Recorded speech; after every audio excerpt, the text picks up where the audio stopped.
more speakers that were not on the formal agenda. They're going to each have 2 minutes so that you can know their specialty and why they're here tonight. So we'll start out with Richard Hammond, University of Florida Levin College of Law. And I should probably also mention that you're on the governing board of St. John's Water Management District. Thank you. Thank you. Well, from watching that, it's pretty clear that what we're doing isn't sustainable. We have declining groundwater levels, and we have the potential, at least, for the actual impact to surface water features like lakes and wetlands and springs and rivers. So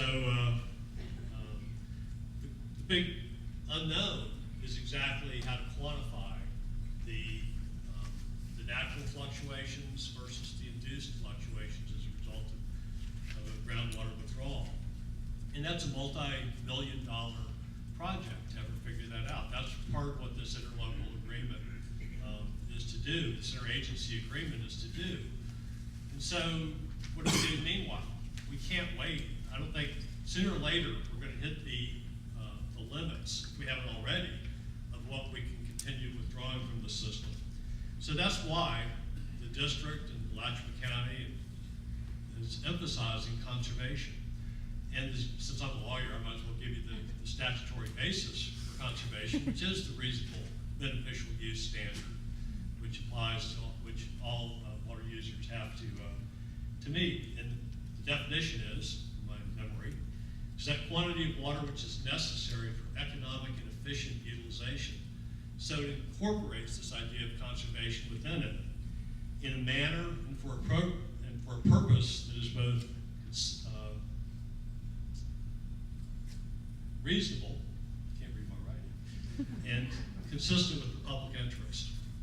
So I think that establishes a matter of context for what's reasonable beneficial use and how much conservation is adequate, which sort of brings us back to the idea of whether it's a reasonable beneficial use to water lawns. And you know, I think the water use that I noticed that we allocated the district to a lawn is about one of these 51 by 51 by 51 cubes, about 1 billion gallons per year for each acre of turf. So, in my view at least, in a situation where you don't have sufficient water, where you have a great likelihood or you have existing impacts on some of these surface water features, and we know we're running out of water, continuing to install acres and acres of lawn that's going to demand that kind of water use in the future is not reasonably beneficial. And you know, that's me. There's 9 of us on the governing board. And you know, I think that ultimately we're going to come to the point where we can't afford to continue that use of turf, that use of water for turf, the purpose of turf. And at that point I've used up my 2 minutes, and I've certainly gotten certain interest groups probably riled up enough to have a good discussion. So thank you. Thank you.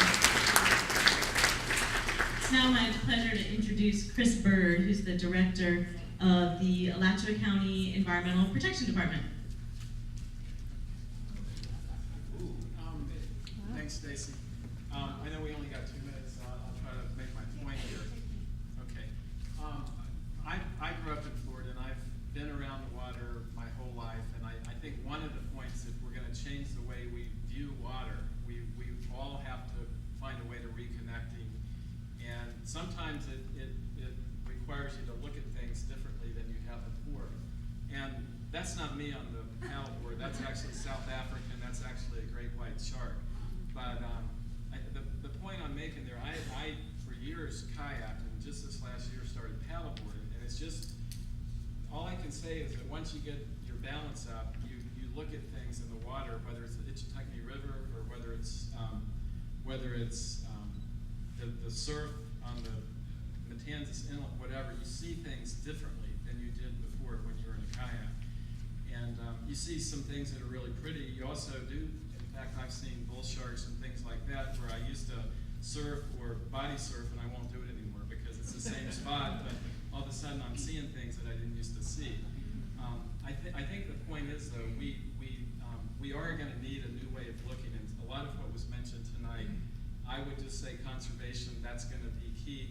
Frankly, I am concerned. I think the districts are doing some great work. They've been helping local governments leverage conservation programs.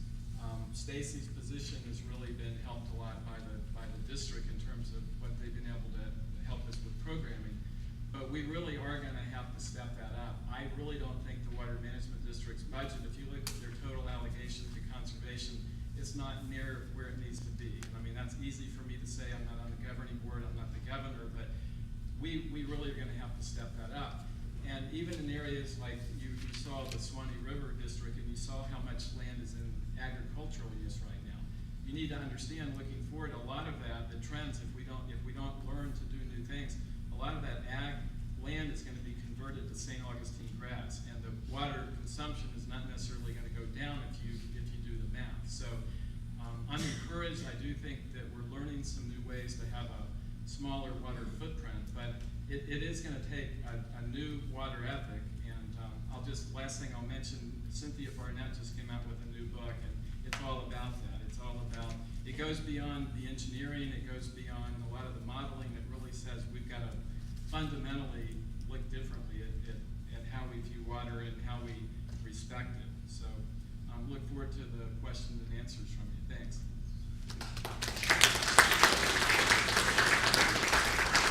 Thanks, Chris. And Cynthia Barnett's book is for sale in the back. I believe they're autographed versions, so feel free to go back there. I'm almost through and it's great. So we've got Rick Hutton from Gainesville Regional Utilities. Good evening. Water supply planning is really important to Gainesville Regional Utilities and, of course, the city and our community. As you are probably aware, GRU, we serve a population of about 180,000 people here in the Gainesville area. We also serve water to UF and Shands. So it's very important to us, both to maintain and to have a sustainable water supply into the future, and also to protect our natural resources. That's important both from a quality of life, environmental, and an economic standpoint. So we are very highly engaged in the water supply planning process. Really, what our focus is at this time, in order to deal with concerns about water supply, is two things: conservation, which we've all been hammering on quite a bit, very important, and also beneficial reuse of reclaimed water. Reclaimed water is wastewater that comes back to our water reclamation facilities that we treat and then beneficially reuse that. So I'm just going to show you a couple of graphs, that you might find interesting. This is our historical pumpage from the Florida aquifer. And you can see the years here. This is historical. This is our projected future. And this line here, this red line, is our estimated population that we serve. So you can kind of see that really we've had in the past a pretty steady 1 to 2% population growth every year up until recently with the slowdown. And we're at this time, our best estimate is that it'll at some point start to increase again. But a couple things to point out is that you can see our pumpage. Right now we're pumping about 23 million gallons per day, serving to our customers. We actually reached our highest pumping rate back in 2007, and we've seen a pretty significant decline in pumping since that time. I know Tom had indicated that was true district-wide as well, and we've actually revised our projections of future water use, based on a pretty significant decline. Part of that may be weather-related, but I think a lot of it is through conservation programs that have been put in place. I think we're making some progress. And one of the things also I think that I'll talk about in this slide has to do with our rate structure too. So I apologize for this, is a little bit complicated, but this green line is our residential per capita water use. So that's how much water is used per person that we serve. And you can see it's declined pretty significantly. It used to be about 95 or 100 gallons per day back in 2000. And most recently it's down to about 67 or so gallons per day per capita. So we think a lot of that has to do with, like various conservation efforts. We think people are starting to get the message. I'll also point out that this is our rate structure here. We get, I don't know whether to brag about this or to apologize about it, but I think I'll just say this is reality. The reality is the days that we could sell water really cheap, okay, are kind of over. But I think what we are charging a tiered rate structure now that for the first 7,000 gallons, you get water relatively inexpensively at about $2 per 1,000 gallons. When you get past into our second tier, it's more like $2.50, and then in our upper tier, it's about $6 per gallon per day, for $6 per 1,000 gallons. So a lot of people are getting the message, I think, and we're seeing a decline. So that sort of concludes my brief technical presentation.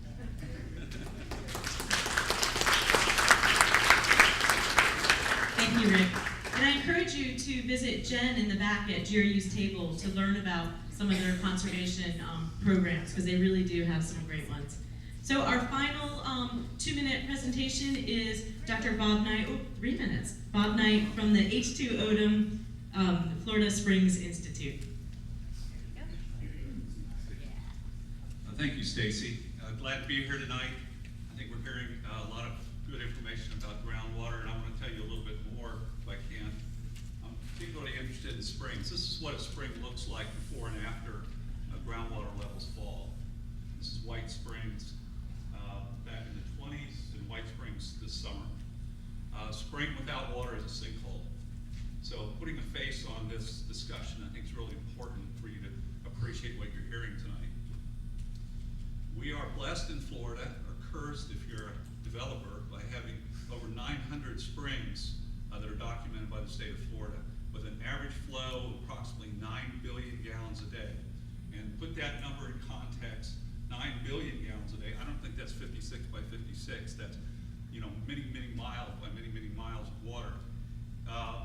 We're pumping about 3 billion gallons a day of water out of the Florida aquifer right now in South Georgia and North Florida.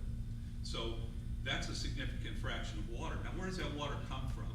All the water in springs, all the flow in springs comes from the rain, and it comes from recharge of some of that rain. Whatever doesn't run off the land recharges the ground and feeds our springs. And you cannot pump water out of the ground without affecting the flow to those springs. And I'm showing you one example of that, an example of what you get when groundwater levels fall. I want to give you a little case history about springs. The Swanee River and the U.S. Geological Survey, Swanee River Water Management District and U.S. Geological Survey have done a lot of work in the last few years to document what Dale was talking about in terms of the groundwater divide movement between St. John's District and the Swanee River Water Management District. It's not trivial. It's about 20% of the Swanee River District recharge area no longer recharges the Swanee River District. It's 1,900 square miles.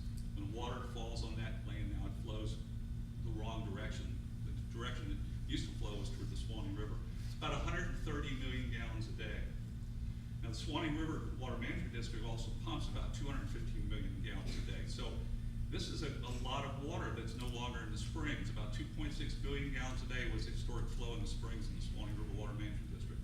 That's been reduced at least by those quantities, if not more. Groundwater levels have fallen in Duval County by as much as 60 feet, 40 to 60 feet, and less than that in the Swanee River District. But Duval County is cursed because they do not have their own local recharge. And so when they pull water out of the Florida aquifer, they don't put any back into the aquifer, and that's what's having an effect on the Swanee River District. The effect of this can be very personal. The U.S. Geological Survey found that the Kentucky River flow has declined by 40 million gallons a day. 40 million gallons a day. That's 15% of the entire flow of the Kentucky River. That's all water that comes out of springs. And that's my last slide. You've seen John Rand's pictures before and after of Devil's Eye Spring on the Kentucky River. Our springs are being impacted. We have already exceeded the ability of the Florida aquifer to supply water to our springs and protect their health. And my message is that we need to be in a recovery mode now. We are not talking about horizons that are 10 or 20 years in the future. We're talking about a horizon that we passed 20 years ago. And we need to recover our springs. We need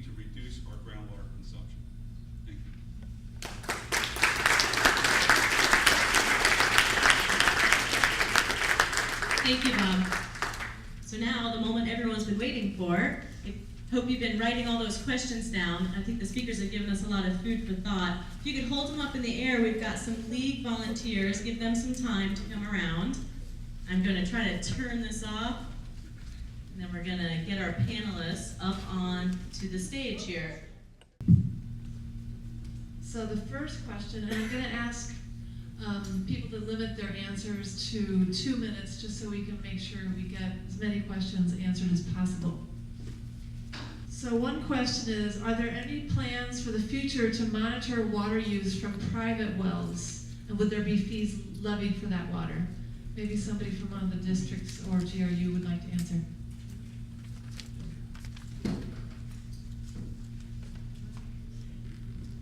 Okay, I assume by private wells, the person who asked the question meant domestic self-supply wells. In other words, a well in someone's property who's not in a utility service area, who's outside of a utility service area, and that use is permitted by rule.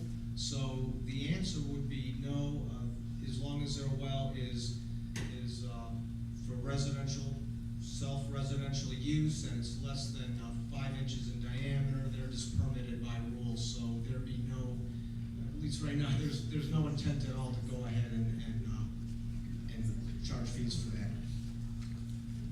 Let me say St. John's is something that we would really like to get information and data on to see if these wells are an issue or how much of an issue they are. I know in Marion County, we were working to try to get some of that data. It was a very unpopular initiative. People think it's their right on their personal to water what they want on their irrigation wells. I don't think we'll give up on that. What we want to do is take a look at the data so we can assess the effects of these private irrigation wells on the water resources. I think that's an important issue because in some of the discussions of water conservation measures at the district, GRU representatives have talked about the problem that results from these steep inclining rate structures where you start charging people a lot more money for their higher use of water. And then they go and they put a well in the backyard, they're taking out the same source, and so you're losing your water conservation impact. As a result of that, we don't really have we have a regulatory handle in the sense that we can regulate the hours of use, days of week, and all that sort of thing. But it's costing you 20 cents 1,000 gallons. There's not that kind of economic incentive to be conservative with the use of it. I think that's a problem. Okay, next question. Outdoor water use by residents appears to be a major issue. What outreach strategies have panel members found to be successful in changing this green lawn culture?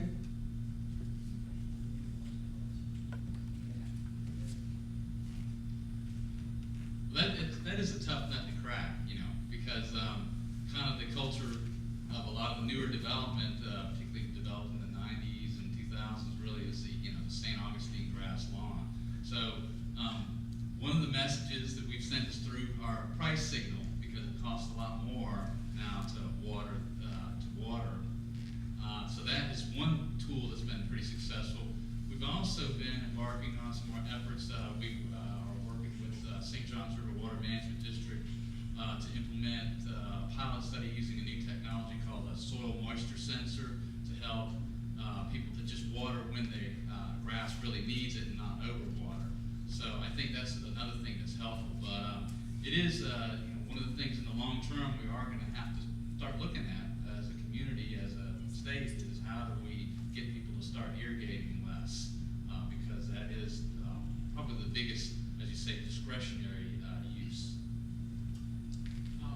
Just to add to that, I think one of the things that we've found is that a lot of people are just watering too much. It's not even if they want to have that green lawn, they're really overdoing it. And the same with fertilizer. So part of it is just educating people on how much water you really need. And there's too many times where people have automatic irrigation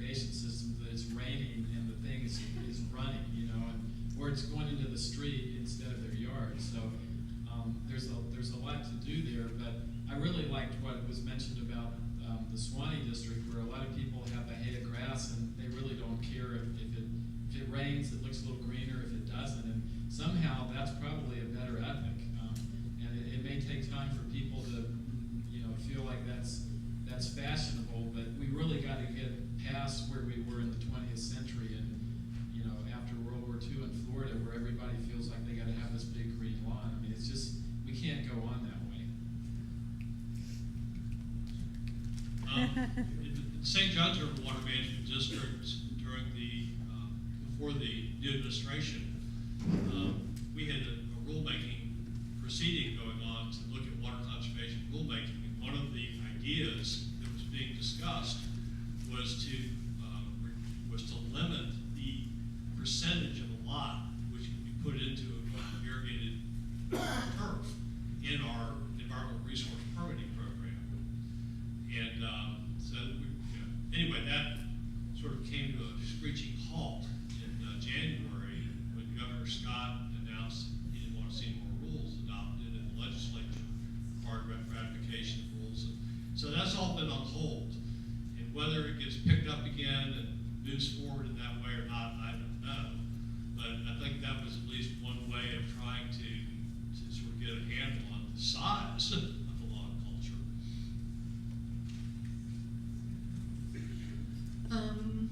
Mike, you said that water stays in the system, but aren't we moving groundwater from the clean freshwater portion and pumping it so that it ends up in the ocean?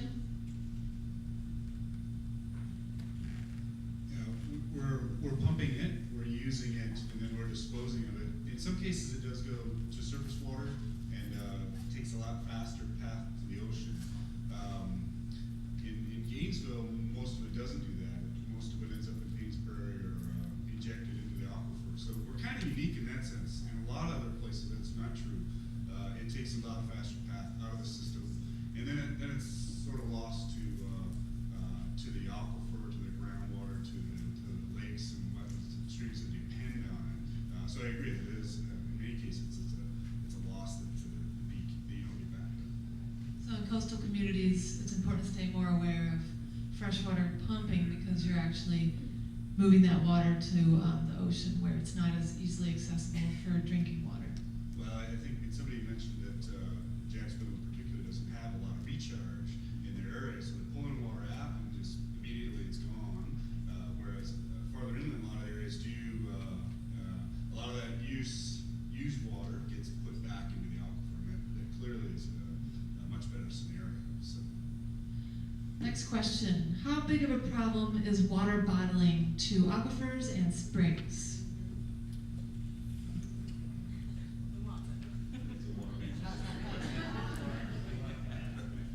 I think the Water Management District may want to talk about it, but just from a county perspective, my main concern with bottled water is the energy and the waste from that. And we've got a campaign really to promote. We actually have reusable water bottles that say tap locally, think globally. And the point is that the amount of energy that's used to put water in a bottle and then transport it across the country is just, you can't believe it. And so my sense, and I'd like to let the district give the numbers, but if you really look at the consumptive use, there's so many other larger consumptive use. I don't remember if the pie chart showed the slither that's bottled water. We all get emotional about it, but when you really do the math, I don't think yet it's a big deal from a consumptive use. It's a bigger issue from a resource, a wasted resource, in my opinion. Thanks, Chris. Chris makes a good point about the energy. From a water management district perspective, I'd just like to say that bottled water use in our district, permitted water use, is less than 1% of our total permitted water use in our district. So, as Chris just kind of alluded to, it's not really a problem as far as environmental impacts. A lot of it is perception, and if someone came in for a bottled water use permit, we'd have to look at it just like every other permit. We can't play favorites. We got to determine if it's a reasonable and beneficial use, it's in the public interest, if it'll harm the environment, those kind of things. If it meets that criteria, well, then there's other ways to address it. There's public hearings on that. People can strictly a water use quantity standpoint, it's very minor compared to our overall water use. And I'll just briefly say, St. John's is the same thing. Compared to overall water use, bottled water use is very small. I think I read somewhere 120 million gallons a day for one of the operations. Next question. The proposed biomass plant is going to require 1.4 million gallons of fresh drinking water per day to produce electricity. And the coal plant requires 1.7 million gallons. And both plants will be online at the same time. That is about 3 million gallons of water per day. Why can't we, why cannot we commit to use recycled water for the purpose of the biomass plant? Well, actually, the biomass plant, you are correct that the estimated water use for that will be about 1.4 million gallons per day. It will start out using about 0.4 of that, 400,000 gallons per day of that will actually be coming from reclaimed water from the city of Alachua. And we anticipate as Alachua grows, if growth ever starts happening again, that there would be additional reclaimed water from them that would continue to supply the plant. We looked at potentially running reclaimed water from GRU's water reclamation facilities, particularly from our Canapaha plant there. It's about a 15-mile pipeline, pretty substantial cost and very substantial energy requirement to do that. So we don't have plans to try to ship reclaimed water from our existing facilities out there, although our longer-term plans, I'm talking more along the 20-year horizon, is to construct our next water reclamation facility. Will probably be up in that Deer Haven area, and using reclaimed water for cooling both at Deer Haven and Breck at the Deer Haven and the renewable energy biomass plant will be something we're going to be looking at pursuing. But it's a little ways out in the future. How many permits have been denied because the consumptive use would have a detrimental effect on water levels? Let's start with the Suwannee River Water Management District. I wish I could definitively answer that question, but unfortunately permitting is not my area of specialization, and I'm not sure what that might be. I'm sorry, I don't have the answer. As Stacy said earlier, maybe you could send that to me with an email address, and then I can get back to them. I can get the right answer and send it back to the person who wrote the question. I don't have a number for St. John's either, but I want to echo what Stacy said in her presentation. The way the process normally works is we work with applicants and potential permittees, and we put conditions on that. And there's a very substantial give and take where we identify water resource issues. Utilities particularly aren't interested in causing water resource problems. They work with us on that. We come to some kind of agreement. We put conditions in the permit, whether it be maximum, daily, or other things that we can do to try to come to some kind of resolution and not deny the permit. That's the standard process we use. Yeah, I think it's important to look at what happens in the permitting process to determine whether it's being effective or not necessarily whether there's been denials of permits. And one of the things which I've noticed is that we often have applicants come in and have existing permits for some particular quantity of use. By the time they get out of that process, they have a lot less of an allocated use. So that's why I think it's important to have people coming back into the permit process fairly regularly so that you can review where there are opportunities to achieve greater savings. And what we're doing instead really is we're issuing 20-year permits, which sort of limit your opportunity to do that. The legislature, I think last session, in fact, we had been requiring 5-year reviews, and they bumped it up to 10-year reviews. And so we're sort of gradually losing or at least having eroded the opportunity to look at those uses again and achieve more efficient use and better use of water. this is a great question. What is the per capita use in Sarasota? Somebody was estimating that it's maybe 70 gallons per day per person. And I think the average for the state of Florida per person is at 150 maybe. So the question is, how can we in this region get down to that level? How can we get from 150 to like 70 gallons per day per person? Obviously, they're doing something different down in Southwest Florida. The per capita numbers are a function of a lot of different things. For example, I mentioned in the southern portion of our district, we have lower per capita. They have lot sizes that may be 40 by 80 feet, and there's not much outdoor irrigation. In portions of our district, we have horse farms and very large lots south of here, for example, in Marion County, that drive those numbers up. So I think the real issue, I think per capita doesn't really get to the issue. I like what Dale showed, which is residential per capita. We're trying to tease that information out, and we're working with utilities like GRU to try to get those residential numbers. And then the real issue, which has been discussed several times, let's take care of that wastewater, let's reclaim water, let's reuse it so that we can really start driving down some of that consumption.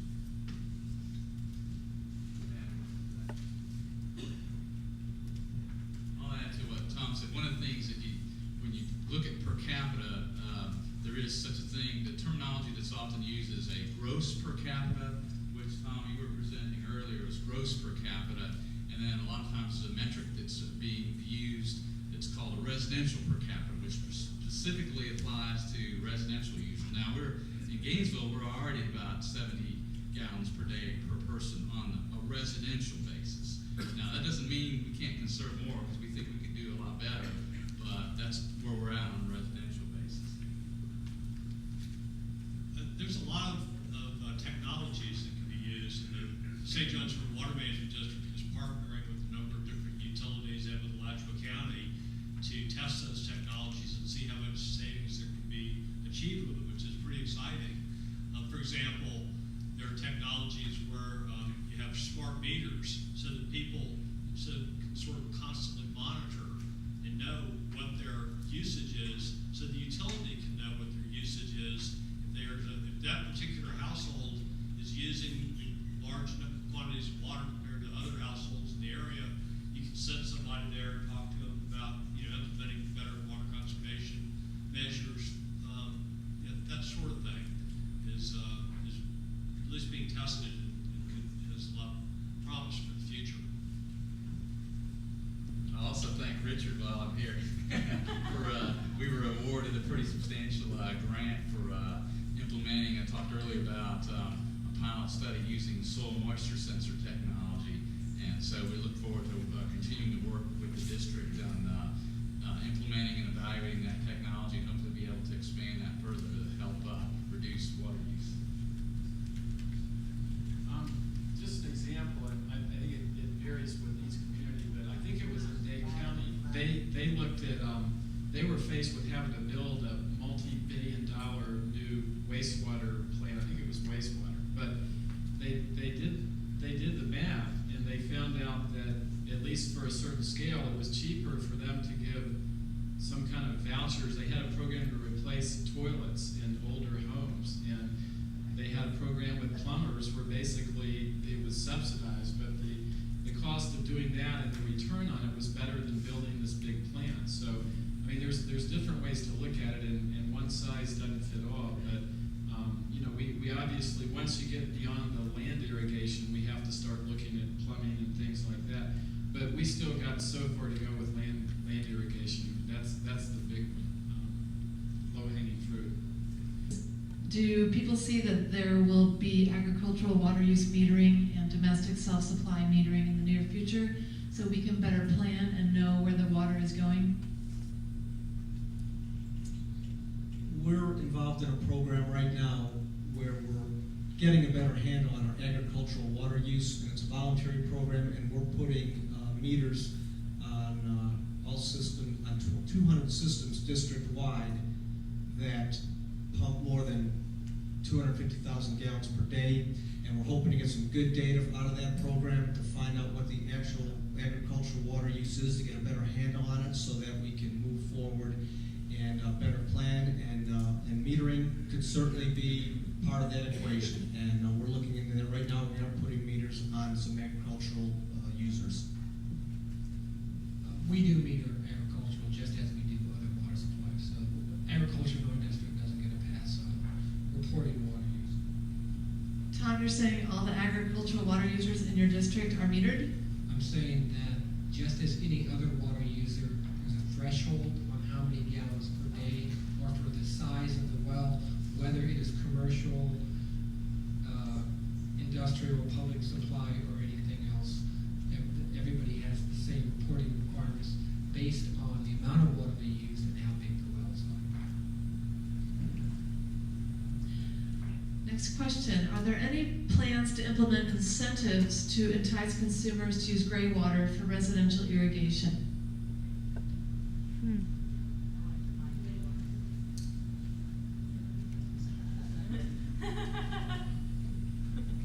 At this point, it's illegal. Gray water is partially treated water that's not drinkable. Yeah, generally, I guess when we think of gray water, is usually water from a household or whatever that's not toilet, that doesn't come from toilet flushing, but comes from sinks and showers and whatnot. So there aren't, that I know of, there aren't any substantial programs for that. I mean, some of the obstacles to that is it's fairly expensive to do that. Another obstacle is that gray water, although it doesn't have as many pathogens as, say, toilet water, it still does contain pathogens, and so you have to be sort of careful how you implement it, that you don't have problems with potential pathogens and that you disinfect. So it tends to be fairly expensive. It's not widely practiced. I think it's probably not as cost effective overall as just going after general conservation, or in areas where reclaimed water is feasible, getting people to use reclaimed water. I'll also add, right now, the state plumbing code does have some limitations on using gray water, but there are some meetings that I know where people are starting to look at that and find out if there are ways to ease some of those codes, but still keep people safe. Here's a question that I would like to ask also. What is the mission of the Director of Water Policy, Dr. Ann Shortell? It's a new office in the FDEP, and how will that affect the operation of water management districts? Does anyone know? Well, I think that she is supposed to help coordinate the water management districts to ensure that they're operating in some consistent fashion. I'm sure that this boundary issue between the two water management districts and dealing with the impacts that extend across that boundary, she'll be in charge of helping to mediate that and ensure that it's being dealt with and consistent with the policies of the governor and the secretary of the Department of Environmental Protection. But we've had people in DEP in the past who had that basic position and helped to bring the water management districts together so that they're working in some consistent way. So it's not necessarily a bad thing. We'll see what sort of policies come out of that office, but it's not an unprecedented approach to coordinating the districts. Okay. Wondering, what is the impact of draining wetlands and planting pine plantations in the Santa Fe River Basin, for example, on recharge to the aquifer? Does anyone know?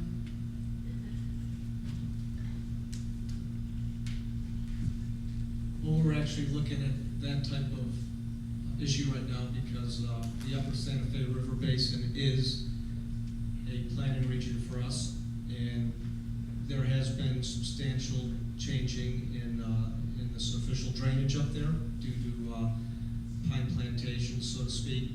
But those types of things happened a long time ago, and it has changed the surface water drainage, and it's something that needs further study because we just can't go ahead and try to reestablish those wetlands because now you might have flooding issues with folks who live up there. And, you know, that's one of our charges as a water management district, is flood control. So it's a good question. It's something we're involved in. We're looking deeper into that, but potential solutions still too early to tell. Well, I think what he's pointing out, a lot of this is legacy. I mean, maybe there's some new conversion going on, but we certainly have a problem with the historic conversion of wetlands. From a local government standpoint in Alachua County, I think our bigger challenge is actually individual homeowners.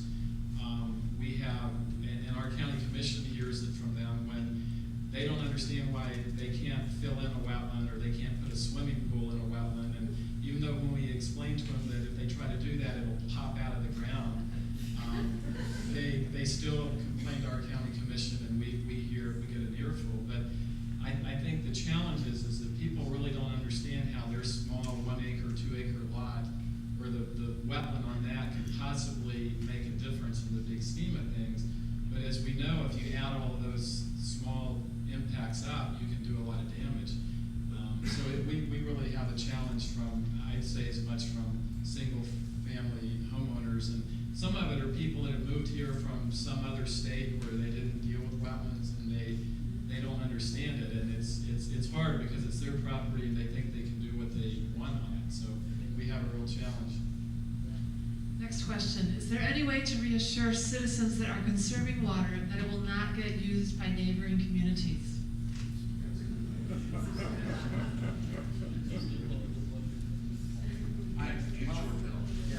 I got it. I'll just say one thing on it. I think that's a huge challenge. That I don't believe the framework in Florida, the water policy, or the practice framework is strong enough to reward good behavior yet. And I think there is still a big concern that if one community really does a good job of conserving water, and you see their per capita and their total going down, right now with the consumptive use permitting framework in the state, another community could go after that water. So I think we've got some work to do on that.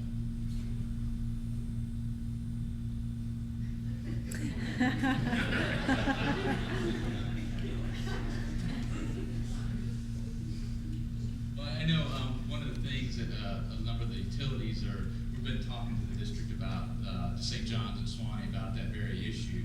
Some of the ideas that have come up is, well, what about if a community conserves water? Let's say they have a certain allocation. Okay, you're going to give them X number of MGD, million gallons per day, is their allocation. If they're able to conserve where they don't reach that point, then basically why don't you extend the length of their permit so that they get the reward of having a longer permit period. So that's one of the things that is being discussed too, as a potential way to do that. Yeah, that is being discussed, and there's a lot of interest, I think, in doing that. The sort of countervailing issue, however, is that this is a public resource, and it should be available to the entire region, at least. And if you do something like that, you have to sort of stand the risk of banking it with one community at the expense of others who might need that resource. And so that sort of goes against one of the basic principles, I think, of our water policy, which is that you don't get ownership rights in water. A related question. In the state of Florida, looking realistically and honestly about the amounts of water available, how much sustainable growth can Florida withstand and still have enough water for people and ecosystems? How much further can we go, and are we going to hit that wall once we grow so many people?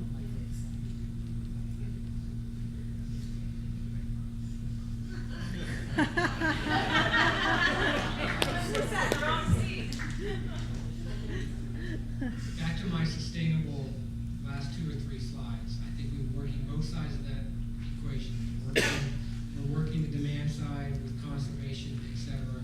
We're also working hard to ensure that we use appropriately the sources that we have. Some of you have heard we're looking at surface water more than ever in the district. In St. John's, for example, for water supplies, we have to do it in a safe and ecologic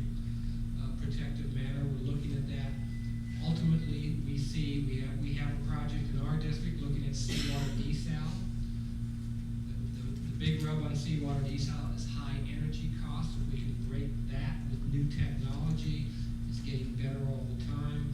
Then we could go to somewhat unlimited sources with seawater. We can take care of a few technical issues, and then level off our groundwater at the sustainable limits. We just have there's a lot of technology and a lot of issues associated with what is that level. We're working very hard with utilities and water suppliers to get that out and to come to some kind of consensus on what that sustainability level is. Yeah, I agree with Tom. The key here is from the demand side conservation, but I assume the question meant how sustainable is fresh groundwater. So if you work at it from the conservation perspective, then you look at other sources, lower quality sources that can be used in place of fresh groundwater, as Tom said, desal, aquifer storage and recovery, even water resource development projects where you get water back into the aquifer recharge, surface water systems when you can do it in an environmentally sustainable manner, things of that nature. That's the key. Use other sources in place of the fresh groundwater. But again, you have to look at the economic, environmental, and technical feasibility of doing those types of things. And right now, the biggest bang for your buck is conservation, because those other things cost a lot of money. I guess that it was mentioned the energy cost. I mean, looking into the future, desal, I think energy is a big part of it, because if energy costs go up the way they're projected, that may be just very expensive to do. I think another unknown, and obviously people don't agree on it, but sea level rise. If you look in Florida, if you look at where a lot of our water infrastructure is located in terms of serving big, huge population centers,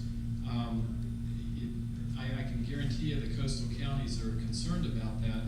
And it's a real hard thing to predict in the future, but if you're going to spend billions of dollars to put new infrastructure in these coastal areas, that's either it's going to be underwater or the saltwater intrusion is going to be so much that the treatment costs are ridiculous, then it's really hard to know where that's going to end up. I think I briefly mentioned the Tampa Bay experience, and they did hit the wall, and they cut pumping back from, I believe, 160 million gallons down to 90.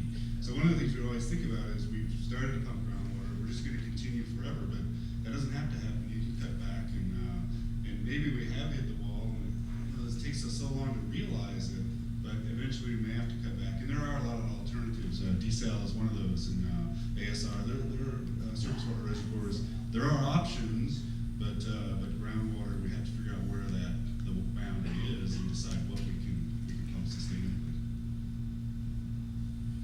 I'll reiterate what I said earlier. I think we've already passed the sustainable level. It depends on what the public wants, the educated public in this case.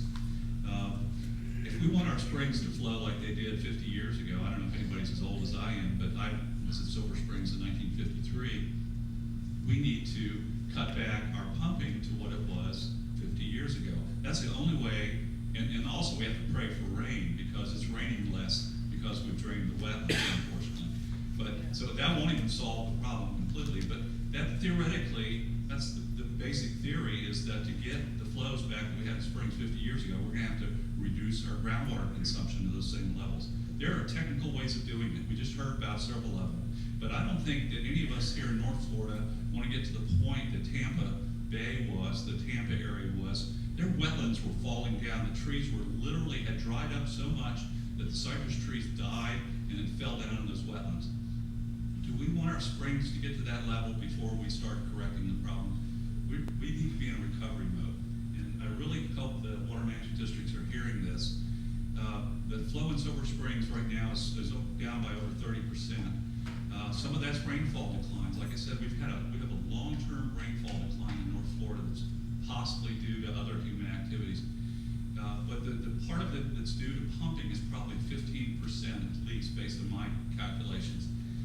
The Water Management District is trying to set a minimum flow and level in the next year that may allow additional reductions in flow at Silver Springs, and are also telling Marion County and the city of Ocala that they have plenty of water for the future. At least that's what I've seen in the paper, and that they can pump more water out of the ground. That's not going to save our springs. Okay, thank you so much. Richard's gonna say-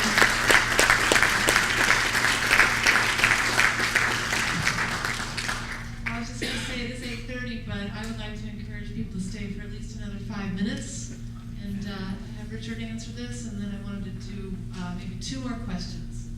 So if people are interested in staying for at least 5 more minutes, that would be great. Richard, but if you want to leave, it is 8:30. Thank you. Okay, go ahead, Richard. Well, I guess I was just gonna, I mean, I think they're all right in some way, but I think that the key thing we have to accept is that there's gonna be some cost to having sustainable water supply. Right now, we have a political system that doesn't want us to cut back on what we spend.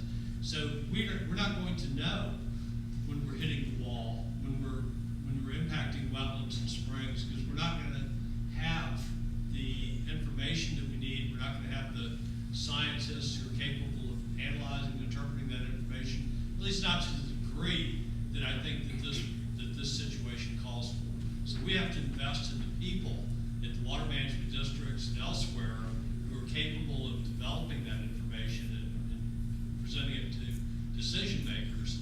And secondly, we basically have to cut back in our use of water, and that's clearly the easiest, the cheapest thing to do. But we also have to invest in alternative water supplies if we're going to continue to grow. And those are going to be costly. They're going to be costly in terms of energy, but they're also going to be costly in terms of money. There's a tremendous investment in infrastructure is going to be needed, even if you get the cost of desal down on the coast through some technological breakthrough. You still have to use the same old technology of putting in pipes and pumping it across the state or wherever the demand is, and that's very energy intensive and costs a lot of money. It takes a lot of work trying to figure and engineering and all sorts of expertise to figure out how to do that properly. And if we're not willing to invest in that, I don't see how we can grow sustainably. So one of the biggest users of water is agriculture, and I know from my work that best management practices to conserve water can be very expensive for producers. And I'm wondering what kind of investments can be made to help agricultural water users do the right thing by conserving water with drip irrigation or using technologies that actually cost money.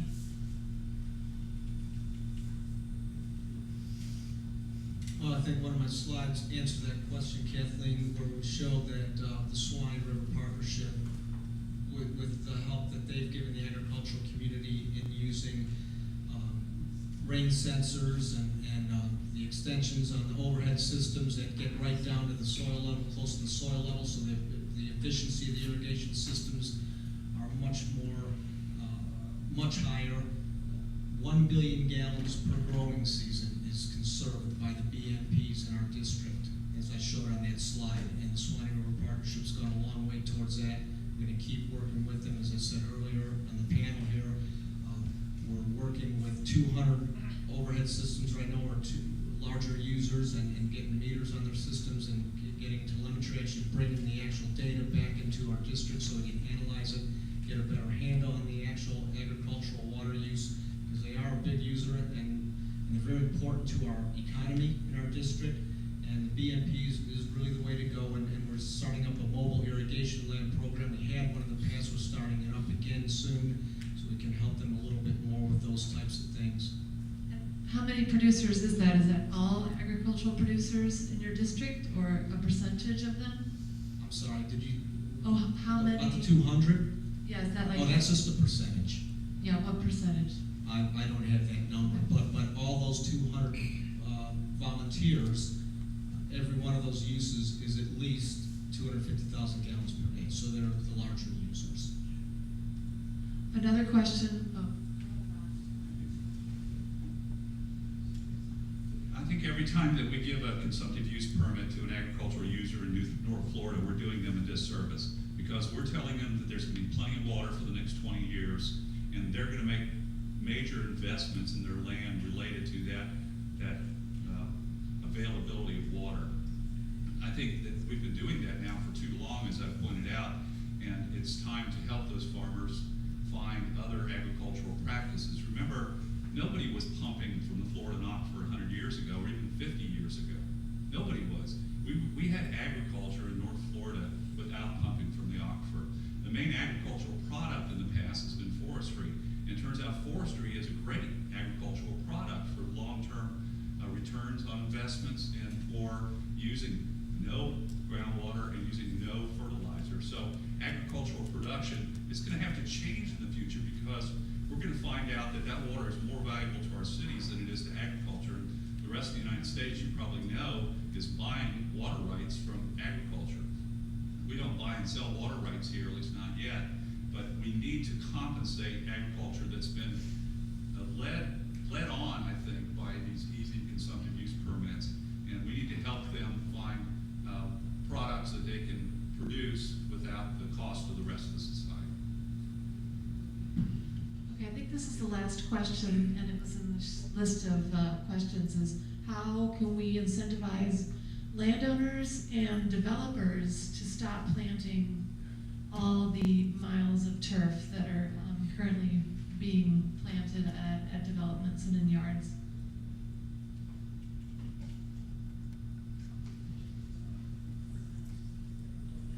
It's a good question, and I think we've looked in Alachua County, we've looked at some land use policies. They're very difficult these days, particularly with builders and developers. In the recession we are right now, it's really hard to suggest anything regulatory. One of the things I think we're at least looking at is allowing a developer, a landowner, to, if they will plant some of the area in more of a natural state, that they'll get some open space credit for that. And we haven't completely gotten there, but it seems like it makes sense.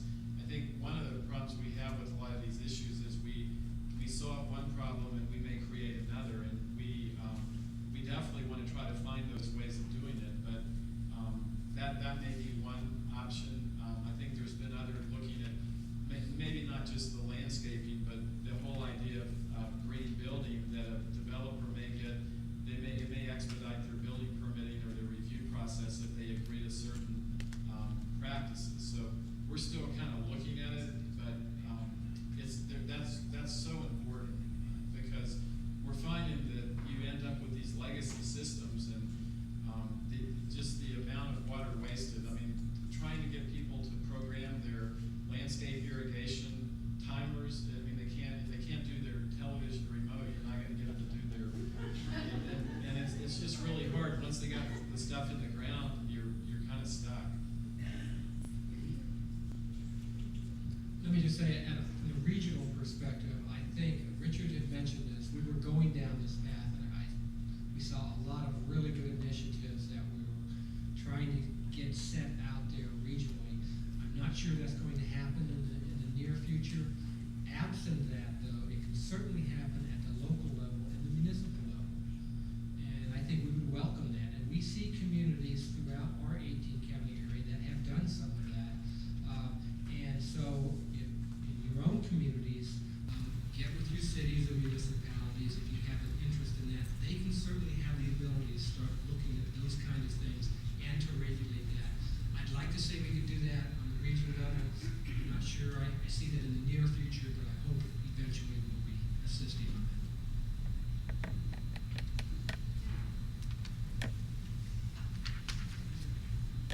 Just to add a little bit to what Chris was saying, and one of the things that GRE we're looking at actually is possibly giving some rebate or reduction in connection charges for new development if they follow Water Star or limit their turf irrigation. So we're also looking at different ways that we might be able to incentivize that too. Yeah, there are some places where they pay people to take up the grass. Las Vegas, I believe, they're doing that. So ultimately, that's where we'll end up. We'll let people plant it now, then 10 or 20 years from now, we'll be paying people to take it up. Just read in the paper. That's how we do those. It was one town out west was paying one $1.50 per square foot. If they ripped up their lawn, every square foot that they removed, they would be paid $1.50. So I wanted to give anyone on the panel a chance to say any last minute words or any leftover comments that you wanted to say before we wrap up. I'll just say one thing. I appreciate your attendance. We really need informed citizens participating in water management policy. We never have very many people. We have a couple of people who show up at the St. Johns River Water Management District, but not very many for the governing board meetings, maybe more for various workshops or people are particularly interested in.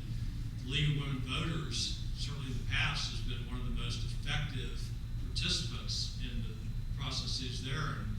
And I certainly appreciate your involvement here and hereafter. And we would welcome any of you to become a member of the league. Men are allowed to be members in the league. It's not just for women anymore.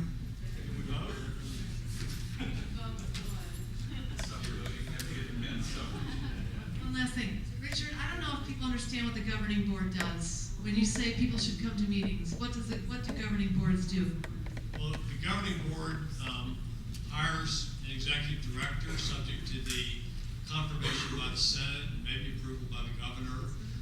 Sets a budget after the governor and the legislature already approved it as of last year, and adopts the rules of the water management district and approves all of the major expenditures, approves the budget and most of the major contracts and other expenditures of the district, and sets the policy of the district consistent with state water policy and state law. And we meet once a month, and there's always a number of consumptive use permits on the agenda, and the permits that are on the agenda, or all of the background information on them, is available on our website. And I'm chair of the regulatory committee. If somebody wants to talk about one of these permits, I'm always up for it.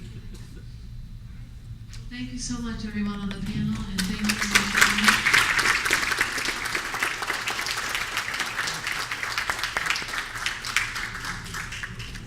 So thank you all for coming. You can go visit the booths on your way out.